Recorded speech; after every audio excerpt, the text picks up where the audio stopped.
Andhra Pradesh mega డిఎస్సికి సంబంధించినటువంటి latest update news చూసుకుంటే, ఈ యొక్క న్యూస్ అనేది మనకి ఈరోజు అంటే 2 సెప్టెంబర్ 2025 ఈ యొక్క ఆర్టికల్ అనేది మనకి ఈనాడు మెయిన్‌లో ఈ యొక్క ఆర్టికల్ అనేది రిలీజ్ చేయడం జరిగింది.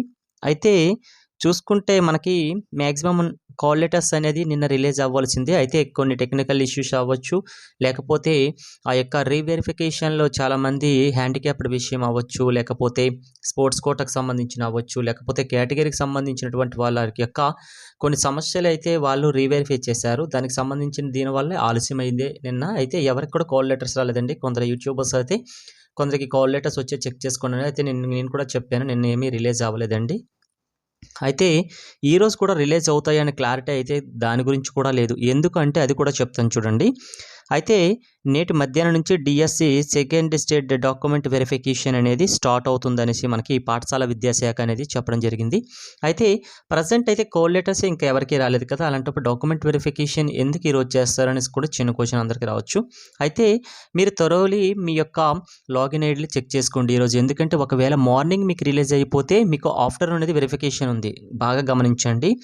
మనకి ఫస్ట్ స్టేజ్లో రిజెక్ట్ అయిన వారి స్థానంలో నెక్స్ట్ మెరిట్ వారికి స్నానం యొక్క ప్లేస్ ఇస్తారని అందరికీ తెలిసి కాల్ లెటర్ విషయంలో.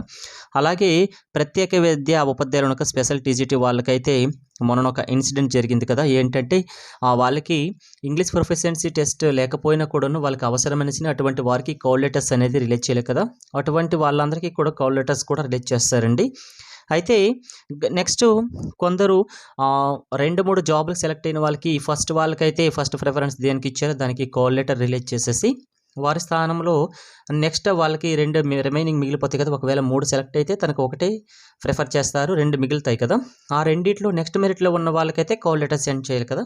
అయితే అటువంటి పర్సన్స్ ఎవరైనా ఉంటే వాళ్ళకి కూడా కాల్ లెటర్స్ ఈరోజు రిలీజ్ అయ్యే అవకాశం అయితే ఉందండి. అయితే ఎవరెవరికి కాల్ లెటర్స్ రిలీజ్ అవుతాయి కూడా విషయం చూద్దాం.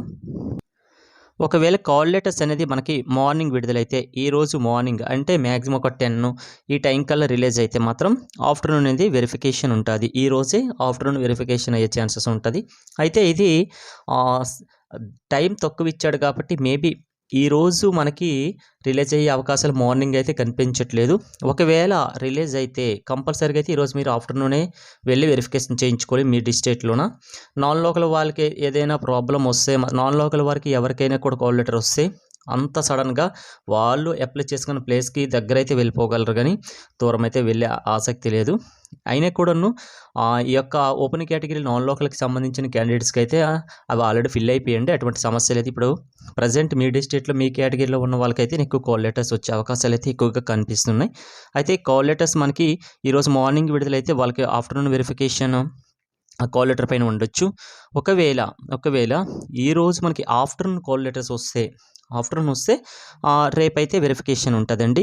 అయితే రేపైతే డాక్యుమెంట్ వెరిఫికేషన్ పక్కాగా ఉంటుందండి. ఈరోజు కాల్ లెటర్స్ అనేది ఆఫ్టర్నూన్ వస్తే, ఒకవేళ మార్నింగే రిలీజ్ అయిపోయాను అనుకోండి, వాళ్ళకి ఆఫ్టర్నూన్ కూడా వెరిఫికేషన్ అయ్యే ఛాన్సెస్ ఉంటుంది. కాబట్టి మీ యొక్క లాగిన్ ఐడి అనేది పక్కాగా ఈరోజు మొత్తం మీ లాగిన్ ఐడీలో చెక్ చేసేసుకోండి. ఎవరైతే మెరిట్లో ఉన్నారో వాళ్ళకి ఛాన్సెస్ వస్తాయి. మెరిట్లో ఉన్నారు ఇప్పుడు చూసుకుంటే బోర్డర్లో ఉన్న వాళ్ళకి కూడా ఛాన్సెస్ చాలా తగ్గిపోయి ఇప్పుడు మెరిట్లోన నెక్స్ట్ ప్లేస్లో ఎవరు ఉంటారు వాళ్ళకి. అయితే చాలా డిస్ట్రిక్ట్లో అయితే అన్యాయం జరిగిందండి. ఆ విషయం అందరికీ తెలిసిందే. ఎందుకంటే మెరిట్లో ఉన్నా కూడా వాళ్ళకి కాల్ లెటర్స్ రాలేదు. అటువంటి అభ్యర్థులందరూ కూడాను నిన్న మంగళగిరి ఆఫీస్కి వెళ్ళి కంప్లైంట్ కూడా ఇవ్వడం జరిగింది. ఇవన్నీ వెరిఫై చేస్తారు.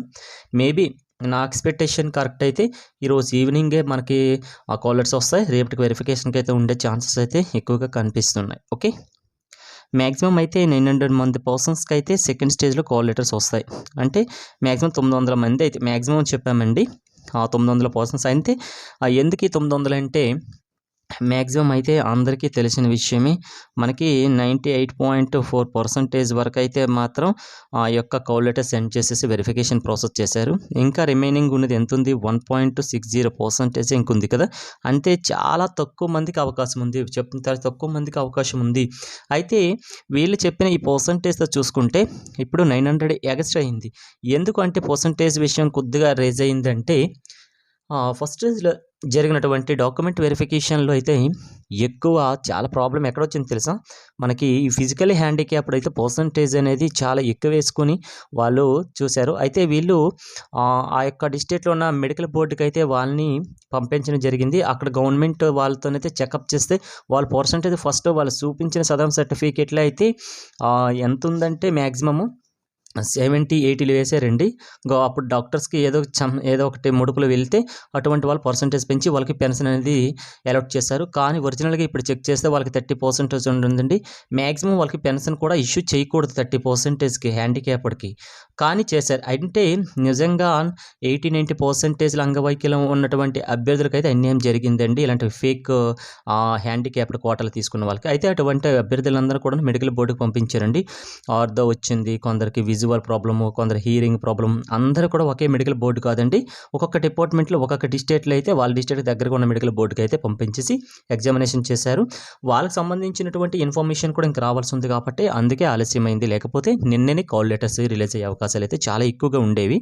అయితే చూసుకుంటే మాక్సిమం ఒక 900 అంటున్నారు. అయితే ఈ 900 అంటే కరెక్ట్ 900 అనేసి మళ్ళీ క్వశ్చన్స్ అయ్యకొద్ది కామెంట్‌లోన. మాక్సిమం 900. ఈ 900కి మాక్సిమం ఒక 10 ఎక్స్ట్రా రావచ్చు, లేకపోతే డౌన్ కూడా అయ్యే ఛాన్సెస్ కూడా ఉంటాయి. ఓకే, అంతే తప్ప ఇది స్పెసిఫిక్‌గా ఇదే నెంబరా అనేసి మాత్రం ఎవరు అడగొద్దు. ఓకే, అయితే సెకండ్ స్టేజ్‌కి అయితే ఇంతమంది కాల్ లెటర్స్ రిలీజ్ చేసే అవకాశాలు ఉన్నది. అయితే చెప్పాను కదా, దివ్యాంగ అభ్యర్థులకైతే 120 మంది వరకు అయితే ఇంకా రిలీజ్ అయ్యే అవకాశాలు బాగా ఉన్నాయి. ఎందుకంటే వీళ్ళకి చాలా అన్యాయం జరిగిందండి. ఒరిజినల్‌గా హ్యాండిక్యాప్డ్‌గా ఉన్న పర్సన్స్‌కి అయితే వీళ్ళు వెరిఫికేషన్ కోసం పర్సెంటేజ్ కోసం మెడికల్ బోర్డుకి వెళ్ళాల్సి ఉంది. పంపిస్తున్నారు కూడాను వాళ్ళకి. ఓకే, నెక్స్ట్ సెకండ్ స్టేజ్‌లో కూడాను ఎవరైనా రిజెక్ట్ అయితే, ఫస్ట్ స్టేజ్‌లో రిజెక్ట్ అయిన వాళ్ళకి సెకండ్ స్టేజ్‌కి ఛాన్స్ ఇచ్చి కాల్ లెటర్స్ ఇచ్చి పంపించారు కదా! ఇప్పుడు సెకండ్ స్టేజ్‌లో కూడా కాల్ లెటర్స్ కొందరికి కొత్త వాళ్ళకి వస్తాయి కదా! నెక్స్ట్ మెరిట్ వాళ్ళకి. వాళ్ళు కూడా ఎవరైనా రిజెక్ట్ అయితే, వాళ్ళలో కూడా రిజెక్ట్ ఎవరైతే థర్డ్ స్టేజ్ కూడాను కాల్ లెటర్స్ రిలీజ్ చేస్తామని చెప్తున్నారు. అయితే వీళ్ళు అనుకున్న ప్రకారం అయితే సెప్టెంబర్ ఫస్ట్ వీక్ కల్లా ఫైనల్ సెలక్షన్ లిస్ట్ ఇస్తామన్నారు కదా! అయితే ఇదే జరిగే అవకాశం అయితే చాలా తక్కువగా ఉంది. ఎందుకంటే ప్రెజెంట్ అయితే ఇంకా డాక్యుమెంట్ వెరిఫికేషన్ ప్రాసెస్ ఇంకా అవుతుంది. ఇంకా ఈ డాక్యుమెంట్ వెరిఫికేషన్ అయిపోయిన తర్వాత మాక్సిమం 2-3 డేస్ అయినా అవుతుంది. ఈ 2-3 డేస్ తర్వాత మాత్రమే ఫైనల్ సెలక్షన్ లిస్ట్ పంపిస్తారు. కాబట్టి ఈ యొక్క డాక్యుమెంట్ వెరిఫికేషన్ ప్రాసెస్ ఇంకా ఉంది కాబట్టి మాక్సిమం అయితే మనకి సెప్టెంబర్ 10 వరకు అయితే డాక్యుమెంట్ వెరిఫికేషన్ జరిగే ఆస్కారం ఎక్కువగా కనిపిస్తుంది. ఓకే, అయితే నిన్న అనగా అంటే 1 సెప్టెంబర్ 2025 చూసుకుంటే మినిమం ఒక 600 పర్సన్స్‌కి ఎక్కువ మంది అయితే వాళ్ళకి జరిగిన అన్యాయం గురించి అయితే మంగళగిరి ఆఫీస్‌కి వెళ్ళేసి గ్రీవెన్స్‌లోను కంప్లెయింట్ ఇచ్చారండి. వాళ్ళ సమస్యల గురించి చెప్పాడు. అయితే మంగళగిరి ఆఫీస్ దగ్గర కూడాను అక్కడ ఆఫీసర్స్ కూడాను వీళ్ళు యొక్క సమస్యలన్నీ వింటున్నారు. అలాగే పేపర్ కూడాను రాయించుకొని ఒక లిఖితపూర్వకంగా వాళ్ళు యాక్సెప్ట్ చేయడం జరుగుతుంది.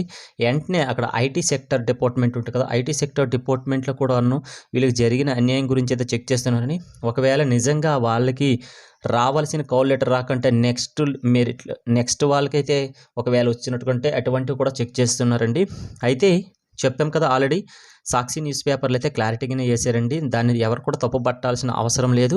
ఎందుకు అంటే ఆ విషయం కూడా చెప్తున్నానండి. వాళ్ళ హాల్ టికెట్ నెంబర్తో పాటు వాళ్ళకి జరిగిన అన్యాయం కూడా చెప్తున్నారు. ఎందుకంటే ఫర్ ఎగ్జాంపుల్ ఇప్పుడు 1, 2, 3, 4 మెరిట్ ర్యాంక్‌లో ఉన్నారు. కంపల్సరీగా అయితే వీళ్ళ కేటగిరీలో ఉన్నారు. వీళ్ళ కేటగిరీలో ఉంటే వీళ్ళకి ఎవరికైనా టాప్ పొజిషన్‌లో వస్తే ఓపెన్‌లో వీళ్ళు అక్కడ సెలెక్ట్ అయిపోతారు కొందరు. ఓపెన్ సెలెక్ట్ అయిపోతే నెక్స్ట్ లిస్ట్‌లో ఉన్నప్పుడు వాళ్ళ కేటగిరీకి పోస్టులు ఉంటాయి కదా! ఓపెన్‌లోకి వెళ్ళిపోయిన తర్వాత వీళ్ళ కేటగిరీలో కూడా ఉంటాయి కాబట్టి వీళ్ళకి ఇవ్వాలి. కాకుండా ఇప్పుడు 4 నెంబర్‌కి రావాల్సినటువంటి కాల్ లెటరు తర్వాత నెంబర్ వాళ్ళకొచ్చింది. Same category, same district. Next వాళ్ళకి ఇచ్చారు. ఆ రకంగా మీ దగ్గర ఏదైనా ప్రూఫ్ పక్కాగా ఉంటే మీరు ఎవరికీ భయపడాల్సిన అవసరం లేదు. ముందే చెప్తున్నా చూడండి, మీరు ఎవరికీ భయపడాల్సిన అవసరం లేదు. మీ తర్వాత ఎవరికైనా కాల్ లెటర్ సేమ్ కేటగిరీ చూసుకోండి, అది కూడాను సేమ్ కేటగిరీ, ఇద్దరు ఒకే డిస్ట్రిక్ట్‌కి రాశారు, ఇద్దరు ఒకే కేటగిరీ, మీ యొక్క మెరిట్ లిస్ట్‌లో మీరు ముందున్నారు, మీ తర్వాతే తను ఉన్నారు. అటువంటి పర్సన్స్‌కి మీకు రాకుంటే తనకొస్తే మాత్రం మీరు 100% అనేది మీరు కంప్లీట్ చేయొచ్చు. పక్కా ప్రూఫ్‌తోనైతే మీరు కంప్లీట్ చేయొచ్చు. ఎందుకంటే కానీ కంప్లీట్ చేయడంతే ఏదో నాకు కామెంట్ చేసి మీరు న్యాయం చేయండి అంటే నేనే కాదండి, ఏ యూట్యూబర్ ఏమీ చేయలేడండి. గవర్నమెంట్‌కి మెయిల్స్ పెట్టడం ఇలాంటివన్నీ మానేయండి. మీకు జాబ్ కంపల్సరీగా నాకు వస్తుంది, తనకు రావడం ఏంటి, నా మెరిట్ నాది ఉంది, నాకు వస్తుంది అనేసి పక్కాగా మీ దగ్గర ఎవిడెన్స్ ఉంటే మీరు ఆ ఎవిడెన్స్ అన్నీ కూడా వెళ్ళి మంగళగిరి ఆఫీసులో మీరు గ్రీవెన్స్ ఇవ్వండి. దెర్ ఈజ్ నో ప్రాబ్లం అండి. వాళ్ళు యాక్సెప్ట్ పాజిటివ్గానే అక్కడ యాక్సెప్ట్ చేస్తున్నారు. కాబట్టి అంతే తప్ప నాకు కామెంట్ చేసి నాకు న్యాయం చేయమంటే నేనేం చేస్తాను చెప్పండి ఒకసారి? అది కరెక్ట్ కాదు కదా. కాబట్టి మీకు జాబ్ పక్కాగా కావాలి, నాకు అన్యాయం జరిగిందంటే మాత్రం 100% మీరు మంగళగిరి ఆఫీస్కి వెళ్ళాల్సిందే. ఓకే. నెక్స్ట్ డాక్యుమెంట్ వెరిఫికేషన్ అనేది సక్సెస్ఫుల్గా కంప్లీట్ చేయని అభ్యర్థులకి త్వరలో వెబ్ కౌన్సిలింగ్ ఉంటుందని చెప్పాం కదా. అయితే ఈ వెబ్ కౌన్సిలింగ్ జరగాలి అంటే ప్రజెంట్ ఫస్ట్ స్టేజ్ అయింది. సెకండ్ స్టేజ్లో ఇంకా కాల్ లెటర్స్ రావాల్సి వచ్చింది. అయితే సెకండ్ స్టేజ్లో కూడాను కొన్ని ఆ డాక్యుమెంట్స్ అనేవి రిజెక్ట్ అయ్యే పర్సన్స్ ఉంటారు కదా, వాళ్ళకి థర్డ్ స్టేజ్లో కూడా కాల్ లెటర్స్ పంపించి వాళ్ళకి కూడా చేసేస్తారు. అయితే ఇప్పటికే ఫస్ట్ స్టేజ్లోనైతే 98% అనేది మ్యాక్సిమం కంప్లీట్ అయిపోయింది. ఇంకా జస్ట్ ఓన్లీ 2% మాత్రం లోపలే ఉంది. ఆ 2% లోపల కూడా సెకండ్ డాక్యుమెంట్ వెరిఫికేషన్కి పంపించిన కాల్ లెటర్స్లో కూడాను కొంతమంది అయిపోతాయి. అంటే ఒకవేళ థర్డ్ స్టేజ్కి వెళ్ళినా కూడా కాల్ లెటర్స్ ఎవరికైనా వచ్చినా కూడా మ్యాక్సిమం ఒక 10 మెంబర్స్ ఈ రకంగా ఉంటే తప్ప వేలల్లో అయితే ఉండదండి. ఎందుకంటే మ్యాక్సిమం కంప్లీట్ అయిపోయింది ప్రాసెస్. మ్యాక్సిమం అయితే డాక్యుమెంట్ వెరిఫికేషన్ ప్రాపర్ డాక్యుమెంట్స్ ఉన్న వాళ్ళకైతే నో ప్రాబ్లం అండి. వాళ్ళు పక్కాగా వెబ్ కౌన్సిలింగ్కి ప్రిపేర్ అయిపోండి. మీరు ఏ స్కూల్ సెలెక్ట్ చేసుకోవాలనుకుంటారో ఆ స్కూల్కి గురించి ఎప్పటి నుంచే మీరు ఆ ఇన్ఫర్మేషన్ గ్యాదర్ చేసుకొని మీరు రెడీగా చేసేసుకోండి. అయితే స్టేట్లో ఈ confirmation already document verification complete చేసుకున్న వాళ్ళకైతే అసలు కన్ఫర్మేషన్ ఎవరికి రాలేదు. కన్ఫర్మేషన్ అంటే అసలు మాది డాక్యుమెంట్ వెరిఫికేషన్ సక్సెస్ఫుల్గా మేము కంప్లీట్ చేసామా లేదా అనేది క్లారిటీ లేదు కదా. అయితే దీని గురించి ఎవరూ బాధపడాల్సిన అవసరం లేదండి. ఎందుకంటే స్టేట్ మొత్తం మీద ఎక్కడ కూడాను ఎవరికి మెసేజ్లు కానీ మెయిల్స్ కానీ మీ యొక్క డాక్యుమెంట్ వెరిఫికేషన్ సక్సెస్ఫుల్గా అయ్యిందని ఎవరికి రాలేదండి. వాళ్ళు అక్కడ చేసేటప్పుడు ఓటీపీ అనేది వాళ్ళకి జనరేట్ అవుతుంది కదా, ఆ ఓటీపీ ద్వారా అయితే మాత్రమే మీది సక్సెస్ అయిపోయినట్టుగా. అంతే తప్ప మీరు దాని గురించి ఎక్కువ బాధపడాల్సిన అవసరం లేదు. ఒకవేళ మీకు ఏదైనా ప్రాబ్లం వస్తే మీకు రిమార్క్స్ అని చూపిస్తుంది కాబట్టి అప్పుడు మీరు చూసేసుకోవచ్చు. అయితే దీని గురించి అయితే ఓవర్గా ఎవరు థింక్ చేయొద్దండి. అయితే మ్యాక్సిమం కొన్ని మాత్రమే రిజెక్ట్ అయ్యానని ఇన్ఫర్మేషన్ వచ్చింది. ఆ కొన్ని అంతే ఎవరు దాని గురించి అయితే నెక్స్ట్ ఏదైనా ఇన్ఫర్మేషన్ క్లారిటీగా వస్తే దాని గురించి చూద్దాం. ఓకే. అయితే మ్యాక్సిమం అయితే 98% వరకు అయితే డాక్యుమెంట్ వెరిఫికేషన్ అయితే బాగానే చేసుకున్నారండి. ఎక్కడో 2% ఫేక్గా ఉన్నారు కదా, వాళ్ళని అయితే రిజెక్ట్ చేయడం జరుగుతుంది. ఓకే. అయితే వెబ్ కౌన్సిలింగ్ అనేది ఆఫ్లైనా ఆన్లైనా అనే విషయం కూడా కొందరు అడిగారు. ఒక కామెంట్ ఒక బ్రదర్ అడిగారు నాకు. అయితే వెబ్ కౌన్సిలింగ్ అనేది ఆఫ్లైన్లో జరుగుతుందా ఆన్లైన్లో జరుగుతుందా అంటే, ఆఫ్లైన్ అంటే మనం డైరెక్ట్గా పర్సన్స్ వెళ్ళి ఆ యొక్క డాక్యుమెంట్ చూపించేసి వెబ్ కౌన్సిలింగ్ చేసుకోవడం అండి. ఆన్లైన్ అంటే మ్యాక్సిమం మనకి లాగిన్ ఐడి ద్వారా మనం లాగిన్ అయ్యి మనకి కొంత లిస్ట్ ఇస్తే స్కూల్ది, ఏ స్కూల్ అనేది మనం ఫస్ట్ ప్రిఫర్ చేస్తామో చెక్ చేసుకుంటే వాళ్ళు అనేది ఇస్తారు. ఇది ఎప్పుడు మనకి ఫైనల్ సెలక్షన్ లిస్ట్లో మన నేమ్ ఉంటే ఆ నేమ్ పర్సన్స్కి వెబ్ కౌన్సిలింగ్కి ఆప్షన్ వస్తుంది. ఓకే.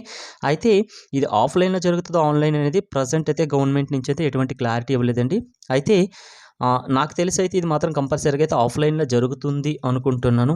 ఎందుకంటే డాక్యుమెంట్స్ అన్నీ కూడా మళ్ళీ చూపిస్తారేమో అని అనుకుంటున్నాను. ఆన్లైన్ అనుకోండి సేమ్ మనకు ఆల్రెడీ తెలిసిందే, ప్రతి ఒక్క కాంపిటేటివ్ ఎగ్జామ్స్కి మనము ఇక చేసేటప్పుడు ఆన్లైన్లో జరుగుతుంది కాబట్టి అందరికీ తెలిసిన విషయమే. అయితే ఇంకొక విషయం ఏంటంటే ప్రజెంట్ టీచర్స్ ఉన్నారు కదా, అయితే టీచర్స్ 2009 నుంచి అంటే ప్రజెంట్ సుప్రీంకోర్టు ఇచ్చిందండి. 2009 నుంచి అయితే అన్ని స్టేట్లకు కూడా కంపల్సరీ అయితే టెట్ తప్పనిసరి అని చెప్తున్నారు. ఎందుకంటే వాళ్ళకి ప్రమోషన్స్ రావాలంటే టెట్ తప్పనిసరి అని చెప్పారండి 2009 తర్వాత అయితే అన్నారు. అయితే మన ఆంధ్రప్రదేశ్కి అయితే 2011 నుంచి అయితే టెట్ అనేది వచ్చింది కాబట్టి మనకి ఇది అంత పెద్ద సమస్య కాదు. అయితే ఈ మ్యాటర్ గురించి అందరికీ తెలిసిందే. ప్రజెంట్ అయితే అందరూ కూడాను టెట్ రాసిన తర్వాతే బీఈడీ ఇవన్నీ బీఈడీ చేసిన తర్వాత ఈ టెట్ రాసిన తర్వాత డిఎస్సికి ఎంపిక అవుతుంది కాబట్టి మన స్టేట్కి అయితే పెద్ద ప్రాబ్లం లేదండి. మిగతా స్టేట్ల వాళ్ళకైతే ఇది మస్ట్ అండ్ షుడ్ బి అంటే, ఎందుకంటే వాళ్ళకి ప్రమోషన్స్ రావాలంటే మాత్రం అనేసి చెప్పడం జరిగింది. ఓకే. ఇన్ఫర్మేషన్ నచ్చితే లైక్ చేయండి. ఓకే. Thank you.